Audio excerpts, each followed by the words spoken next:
Tammy wasn't listening to me. I'd just gotten back to my car after checking out and paying the bill. When I handed the manager my room key across the counter, he ignored it. Instead, he stood up, walked to the wall behind his desk, and flicked a switch. A red glow flashed on the walls. I turned around thinking it might be a police flashlight, but he was the one who turned on the flashing vacancy sign. Our room must have been the last one available, and now that we were done, the manager was trying to rent it out twice in one evening. The next thing he did was pick up the phone, pressed 2 numbers, paused, and then said, "Doreen, number 3, urgent." Only then did he return to the counter with my bill. After paying and walking back to my car, I saw the maid's cart already in front of the open door of the room where Tammy and I had spent the last hour. I got in the car, thanked Tammy for a wonderful time, and told her how good I had been with her. As usual, she didn't listen to me because she was completely engrossed in her phone. It was the same on the way back to the motel. It was as if our time bonding with each other was only a temporary distraction from her endless texting with her friends. I tried to make my words sound sincere, but really I was only pretending. I felt relaxed and satisfied because she knew how to push my buttons and make me finish. In return, I usually gave her a few good, blissful thrusts. There was nothing more to our relationship than that. As I finished my nonchalant expression of gratitude, I saw another car quickly pull into the parking lot not far from my car. I wasn't worried because most of the lights in the motel parking lot had burned out, and I carefully parked in a lot so dark that no one could tell what color my car was, let alone see my license plates. The new car was parked almost directly in front of the office, so it was flooded with white lights, accented by a flashing red vacancy sign. I saw a man get out of the car and quickly head into the office. While I fiddled with my keys, the man walked out of the office. He checked in almost as quickly as I did. His passenger, a woman, got out of the car and ran toward him. As she did so, she swiveled her head in all directions. She reminded me of the first time I met Tammy. I was looking around just like she was now because I was scared to death that someone would see me. Tammy, on the other hand, cared about nothing but getting revenge on her unfaithful husband. I sank down in my seat, watching the woman. I knew I was in the dark and she couldn't see me, but there was no point in taking any chances. The woman stepped into the streak of white light, the vacancy sign flashed bright red, and her worried face was clearly illuminated. My heart stopped. It was Helen. 2 seconds later, they were at the room door. The maid had already left. My wife entered the room and the door closed behind them. My first impulse was to jump out of the car, break down the door, beat the man half to death, and drag Helen by the hair to my car. But I pulled myself together and took a deep breath. I looked at Tammy to see if she'd seen anything. She was completely engrossed in her phone. When I calmed down, I got scared. My throat constricted. I felt like someone was choking me to death. These were my physical and mental reactions to the realization that I could stop Helen before she cheated, but if I did, it would destroy our marriage. I started the car because I didn't trust myself. If I stayed there, I could do something I would regret for the rest of my life. I quickly drove to the mall where Tammy had left her car. As usual, I parked a few rows behind. She sensed the car wasn't moving, looked up, saw where we were, and opened the door. "Bye, bye, bye." A second later, she disappeared from my sight. I looked around the parking lot and saw no one. I screamed, and then I couldn't take it anymore and burst into tears. I pounded the steering wheel so hard that my hand hurt. I wanted to bang myself on the head, too, hard enough to chase away the thoughts that were running wild in my brain. I don't know how long it was before I calmed down. I didn't look at my watch, but I knew I had one less question to ask now. The maid didn't have time to change the bedding, so she probably just draped over the top. By this time, Helen was already drenched in the dried sweat that Tammy and I had left there. I choked on the thought. I forced myself to put that image out of my mind and think about what would happen. What were my options? I could go home immediately, pay Mrs. Reynolds, and send her home. I could have a couple drinks before Helen gets home. When she sees my car in the garage, she'll have time to rehearse her story before she comes in. I know roughly how it's going to go. She needed to buy something at the mall. I wondered if it was the same mall where I had parked. Should I drive around, find her car, and wait for her? Helen is a careful planner like me. She's probably bought what she needs in advance and keeps it in her trunk. The purchases are in her trunk in a shopping bag. Later that evening, when he drops her off at the mall, she'll go inside with her bag and walk around a bit, hoping to meet someone she knows so she'll have a witness that she went shopping there tonight. Then she'll walk with her bag to her car. That's what I'd see if I happened to find her car and caught her by surprise. She'd be surprised to see me when she got home because I told her I had to work late and wouldn't come over until she was asleep. I wondered if she called me at the office to check on me before she left home. It didn't matter because my rear was covered. If my phone switched directly to voicemail, she knew that meant I was talking to a client after hours. There was no one else in the office to chat with. After my dates with Tammy, I always rushed back to the office and worked alone for a couple hours. I would wait for a call from Helen that she was going to bed and then leave after a while and drive straight home. No need to go back to the office tonight. I don't think Helen will call me from the motel.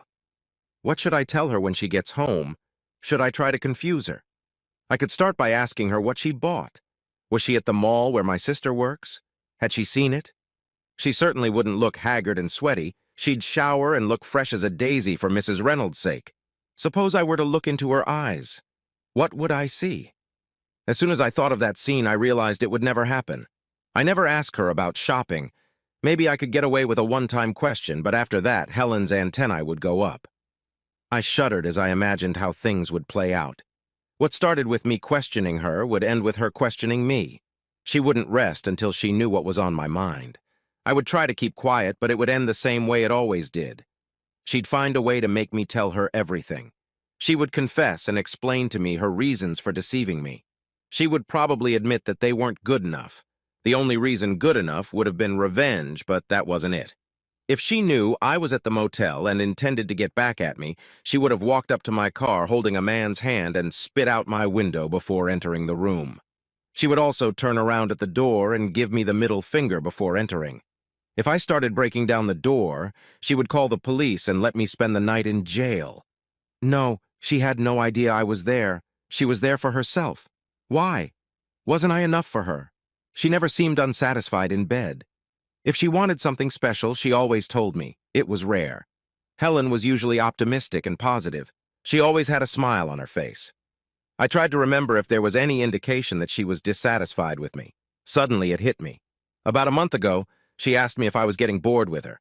I immediately and forcefully told her how crazy that sounded. She was and always will be the most exciting thing in my life. Now it was like being struck by lightning where that question came from. It wasn't resentment, it was disappointment. How many times had she been left disappointed? I remembered a couple, but there were probably many more. She was in a great mood, but I was tired. She never criticized me, but she was disappointed. She once remarked that I used to demand so much love that it made her tired at times. But now she seemed to want it more than I did. I told her that wasn't true. Hadn't I proven how much I desired her every time we made love? But she sensed something was wrong. I was working hard, playing with the kids, doing things around the house like I always did. But now I had an extraneous concern. Tammy. I'd never thought about it before, but I was having as much sex as I always had, maybe even more. The difference was that now there were two women providing it, so one of them was getting rejected, getting frustrated, and doubting herself. Helen is as beautiful and sexy as any woman 10 to 15 years younger. I was sure she was occasionally molested in the office. Since I no longer courted her the way I used to, she probably had second thoughts about her attractiveness as a woman. This made her vulnerable to the attentions of someone who took advantage of her weakened defenses. Once she decided to give in to him, I'm sure she made preparations. She thought through shopping at the mall or came up with another scheme that was even more foolproof. She knew that Mrs. Reynolds only babysat for a few families and was available on short notice on most weekdays. Just as Tammy had done, she'd probably researched all the outlying cheap motels so she and her man could drive from one to the next until they found an available spot. Once she finished making the arrangements, all Helen had to do was wait for the next time I called her and told her I had to work late. That was this evening. After she finished talking to me, she called her suitor and then Mrs. Reynolds. She was sure she'd be home long before me, but even if I happened to come home, she must have had a plan to envision it. She never envisioned me leaving the motel at the same time they were checking in. How was she to know that her treacherous husband had decided that no one would be hurt if he helped Tammy get revenge on her husband and then proceeded to fuck Tammy for no reason other than she was different and a little different from Helen? She certainly wasn't prettier or a better lover. I liked Tammy, but I had no special feelings for her. There was no reason for my affair. Why was I only seeing this now? If I ran into Helen when I got home, she'd cry and I'd cry. She would confess everything, and I would confess everything. We'd forgive each other and promise never to cheat again.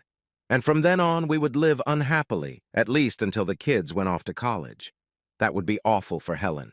But I wasn't thinking about her right now. I was selfishly thinking only of myself. I would be destroyed. Why? After all, she had cheated and I had cheated.